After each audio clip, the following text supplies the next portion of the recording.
The most effective pest control available for a home vegetable garden costs approximately $0 per application. It has always cost approximately $0. The $25 spray bottle replaced it not because it worked better, but because it could be sold. The routine: aphids on the tomatoes. Trip to the garden center. Buy the spray. The aphids die in 4 hours. Next season the aphids are back. The spray is purchased again. What happened in that 4-hour window could have happened with a mixture of liquid soap, water, and garlic that took 3 minutes to prepare and cost nothing.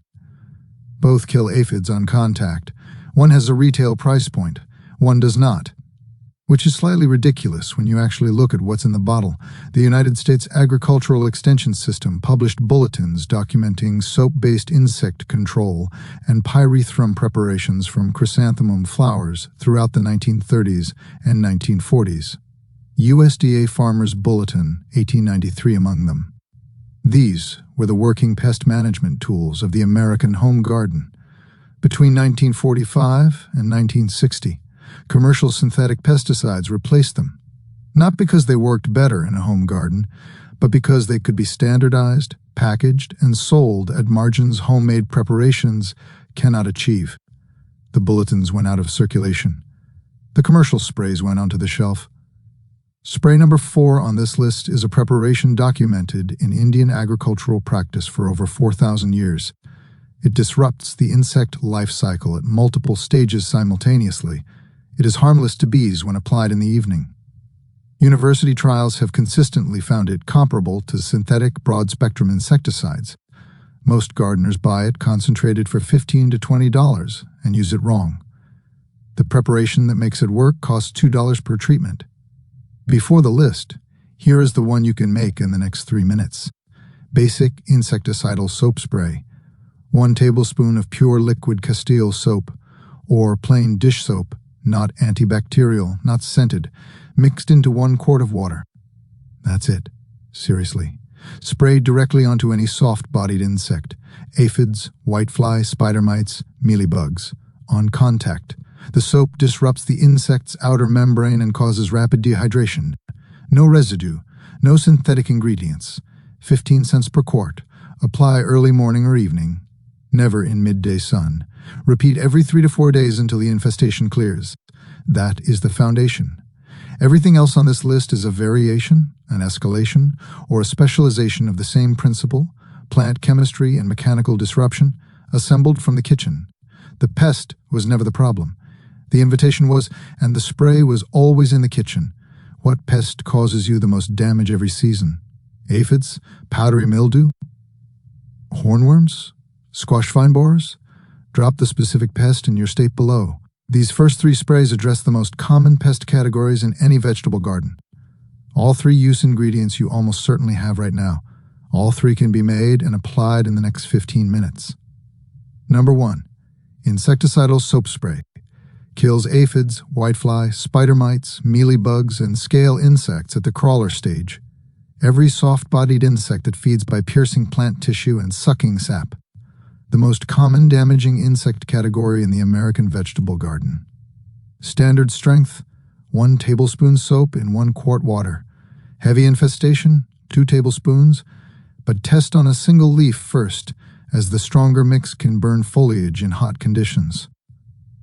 Soap is a surfactant. It breaks the surface tension of water, allowing it to coat the insect completely. For insects that breathe through pores in their exoskeleton, soap blocks those pores. For soft-bodied insects, it disrupts the waxy layer that prevents desiccation. Death within minutes of contact. The common mistake, applying in midday sun. The soap water mixture on leaf surfaces in direct sun acts as a magnifying lens and burns foliage. Apply early morning or evening. Spray undersides of leaves where soft-bodied insects congregate. Avoid open flowers. Soap harms beneficial insects too. All plants, all zones, all seasons. 15 cents per quart. Commercial insecticidal soap, $8 to $15. The active ingredient is identical. Someone is essentially charging $12 to pre-mix soap and water. Number 2. Garlic spray. Kills aphids, caterpillars, whitefly, and spider mites on contact. Repels deer, rabbits, and most chewing insects. The sulfur compounds in garlic are directly toxic to soft-bodied insects and repellent to vertebrate pests. A 2011 study in the Journal of Plant Protection Research documented 85 to 95% aphid mortality at garlic concentrations this recipe achieves. Blend 5 to 10 cloves with 1 pint of water. Steep 30 minutes minimum. Strain through cheesecloth. Then strain again through a coffee filter. Add 1 teaspoon liquid soap. Dilute the concentrate 1 to 10 with water before spraying. Store unused concentrate refrigerated up to 1 week. The prepared spray will smell intensely of garlic. This is correct. Your neighbors may briefly think you are making the world's angriest pasta sauce. The smell dissipates within a few hours. Your tomatoes will not taste of garlic. The common mistake, not straining thoroughly. Garlic particles are small enough to seem harmless but will clog any spray nozzle within 2 uses. You will find this out at the worst possible moment. Strain twice before bottling, most effective as a preventive every 7 to 10 days rather than a crisis response. Reapply after rain, 25 to 50 cents per batch. Commercial garlic-based repellents, $12 to $18. Number 3, chili spray. Deters chewing insects, caterpillars, beetles, grasshoppers, slugs, and vertebrate pests including squirrels, rabbits, and deer. Capsaicin is a powerful sensory irritant to insects and mammals, but entirely harmless to plants. Bring 1 quart of water to boil. Add 2 tablespoons cayenne pepper. Simmer 15 minutes. Cool completely. Strain. Add 1 teaspoon soap. Use at full strength. The common mistake, touching your face after handling. Capsaicin concentrate is an intense irritant. Wear gloves during preparation and application. Future, you will appreciate not accidentally rubbing cayenne pepper into your eye 3 hours later. Apply to soil surface around plant bases for crawling insects, to foliage for chewing caterpillars. Most effective in rotation with garlic spray. Insects that develop avoidance to one chemistry get hit with the other. 20 to 40 cents per batch. Commercial capsaicin repellents, $10 to $20. 3 sprays, all from kitchen ingredients under $1 total, all addressing the most common pest categories in any vegetable garden. If this changes what you reach for the next time you see aphids, subscribe to Roots and Garden. Free. Always will be. 3 sprays. Everything soft-bodied, everything chewing, everything vertebrate, covered with kitchen ingredients. The next 2 go further. 1 addresses the one problem the first 3 cannot touch, fungal disease. The other is the most broad-spectrum natural pesticide available, the one used in Indian agriculture for 4,000 years before the commercial spray industry existed. Number 4. Neem oil emulsion. The most broad-spectrum natural pest management tool available. Effective against aphids, spider mites, whitefly, caterpillars, beetles, gnats, powdery mildew, and black spot fungal disease. No other single preparation on this list addresses this range. Neem contains azadirachtin, a compound that disrupts the hormones insects use to molt and reproduce.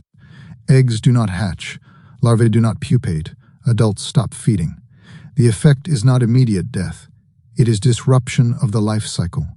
Populations decline over 1 to 2 weeks. Slower than soap, more complete, and insects almost never develop resistance to it. Here is where the history becomes genuinely strange.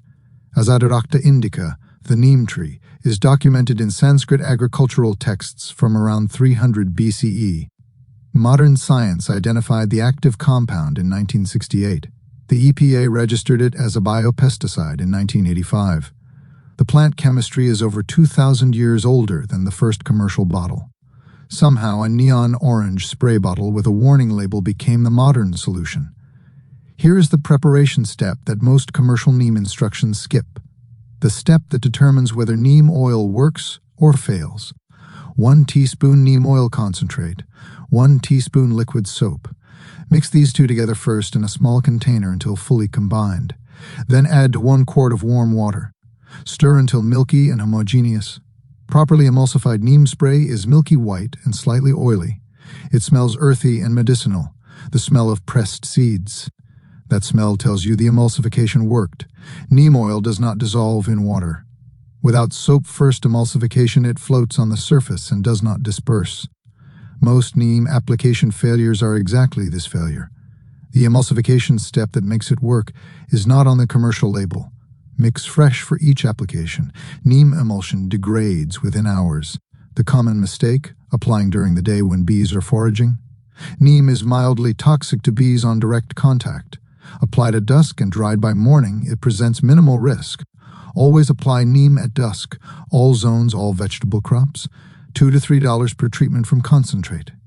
Commercial pre-diluted neem spray, $12 to $20 per bottle.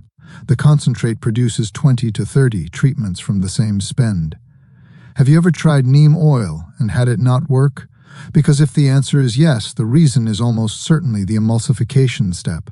Most people who think neem doesn't work just mixed it wrong. Drop yes or no below. Number 5. Baking soda fungicide. The one problem none of the previous sprays address. Powdery mildew, the white coating that appears on squash, cucumbers, pumpkins, and roses in warm, dry conditions, usually when the plants finally look like they're thriving. Fungal disease is not a pest. It is a pathogen. It requires its own chemistry. 1 tablespoon baking soda, 1 tablespoon vegetable oil, 1 teaspoon liquid soap, 1 quart water. Stir thoroughly before each spray. The mixture separates. Baking soda raises the leaf surface pH to approximately 8. Fungal spores require pH 5 to 7 to germinate. At 8, new spores cannot establish. This does not kill existing fungal colonies. It prevents spread. The common mistake, expecting it to cure established mildew. Once powdery mildew is on a leaf, that leaf carries it for its remaining life. The goal is stopping it from reaching new leaves. Start at first sign, or better, as a preventive on squash and cucumbers from transplanting onward. Apply to both leaf surfaces. Reapply after rain. One important caveat: baking soda accumulates sodium in soil with repeated use. Apply to foliage only, not to soil surface. 10 cents per batch. Commercial fungicides, $8 to $15. 5 sprays.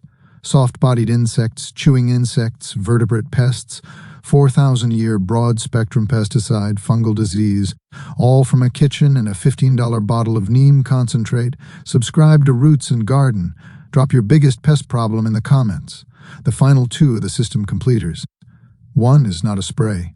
It is a mechanical barrier no insect can develop resistance to. The other is the most complex preparation on this list and the broadest in its effects. Together, with the first 5, they cover every major pest category a vegetable garden encounters.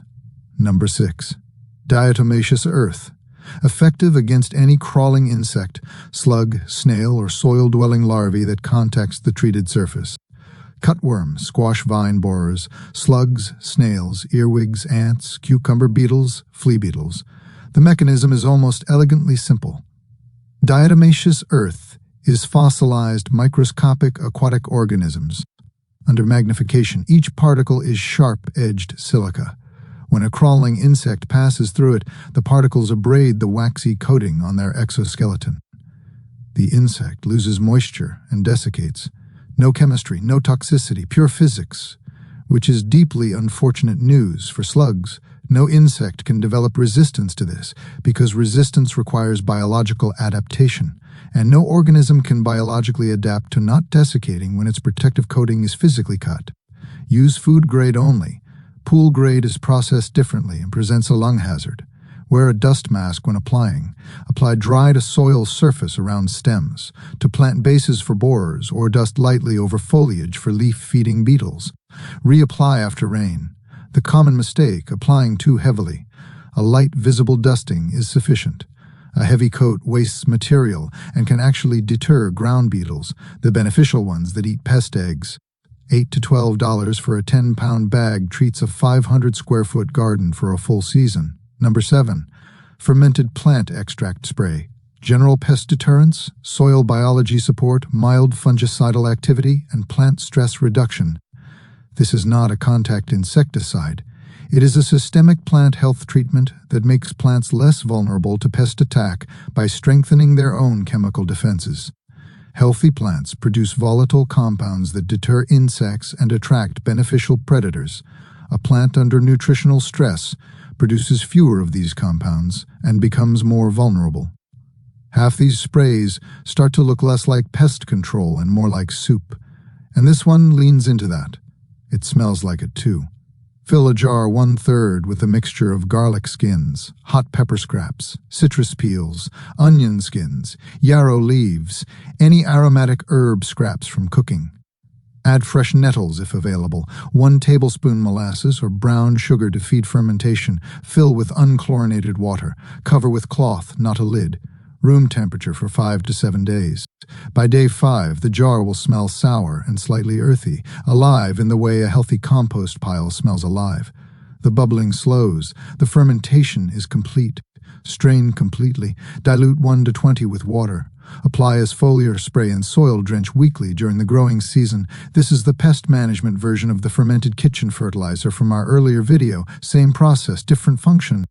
The common mistake, applying undiluted. The concentrate at full strength will give your plants a very bad afternoon. Always dilute 1 to 20. The diluted preparation is mild enough for seedlings. The pest was never the problem.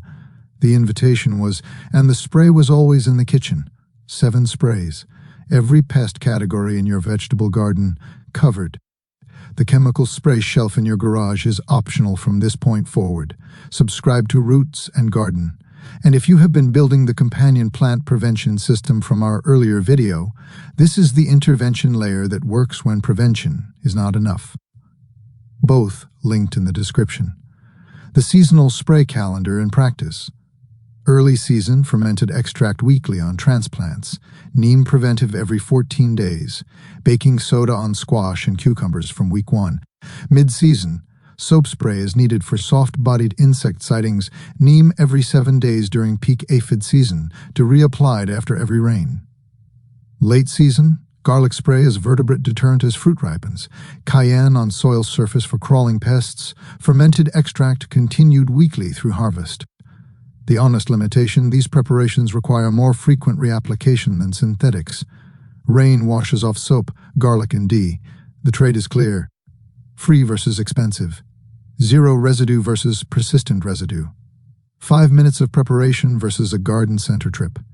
The one thing that increases effectiveness of every spray on this list: clean up garden debris. Pest populations overwinter in dead plant material, fallen fruit, and soil surface debris. A garden cleaned at season end has dramatically lower pest pressure the following spring. No spray compensates for unmanaged habitat. 2 things most pest control content does not mention. First, the companion plant and spray combination. The companion planting system in our earlier video reduces pest pressure by 40 to 70% through chemistry and predator attraction. This video's spray system handles what breaks through the prevention layer. A garden running both systems simultaneously requires dramatically fewer spray applications than a garden relying on sprays alone. The companion plants reduce the invitation. The sprays handle what arrives anyway. Second, the resistance problem natural sprays do not have. Synthetic insecticides work through a specific biochemical mechanism. Insects develop resistance through natural selection within a single season for many species. Soap spray works by physically disrupting the insect's outer surface. Diatomaceous earth works by physical abrasion. Capsaicin irritates sensory receptors across multiple pathways. These 7 sprays are collectively resistance-proof. The $25 bottle on the shelf may stop working after 3 seasons. These preparations do not. The pest was never the problem. The invitation was, and the spray was always in the kitchen. The invitation, the monoculture, the bare soil, the debris, that part is still worth examining. The spray handles the symptoms. The companion plants address the cause. Together, they are the complete system. 0 purchased inputs, 0 synthetic chemicals, 0 annual reset. Subscribe to Roots and Garden, the forgotten crops, buried knowledge, and ancient systems that built the most productive gardens in human history. The gardener was not failing. The system was incomplete. The pest spray system was always in the kitchen. Which of these 7 are you making first? And what pest have you been spending money on that this replaces? Tell me in the comments section. I read all of it.